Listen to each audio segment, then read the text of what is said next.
पाकिस्तान में 99% खजूरें इराक और ईरान से मंगवाकर खूबसूरत पैकिंग में फरोख्त की जाती हैं। पिछले साल तुर्बत बलूचिस्तान से एक दोस्त ने बताया कि वहाँ से ईरानी ताजिर खजूरें खरीद कर ईरान ले जाते हैं और वही खजूरें प्रोसेस करके और पैक करके वापस पाकिस्तान को भेजते हैं। याद रहे कि पाकिस्तान दुनिया का खजूर पैदा करने वाला 5वां बड़ा मुल्क है, मगर पाकिस्तान के पास खजूर साफ करने और प्रोसेस करने की टेक्नोलॉजी नहीं है, जिसकी वजह से खजूर अगर एक्सपोर्ट ना की जाए तो वो खराब हो जाएगी। क्योंकि पाकिस्तान का कारोबारी तबका पाकिस्तान की मसनूआत को फौरन बेचना चाहता है और कुछ अवाम भी इम्पोर्टेड मसनूआत को ही पसंद करती है, वरना अवाम की ज़रूरत और ख्वाहिश के मुताबिक सफाई, पैकिंग, क्वालिटी कंट्रोल और हर चीज़ पाकिस्तान में हो सकती है।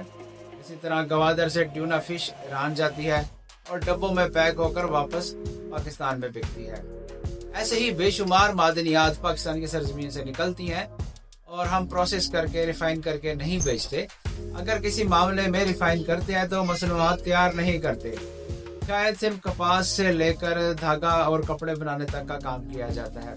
अफसोस इसी बात का है कि हमारे वसाइल दूसरे लूट रहे हैं और उन्हीं के अंदर वैल्यू एडिशन करके हमें ही कई गुना ज्यादा कीमत पर वापस बेच रहे हैं।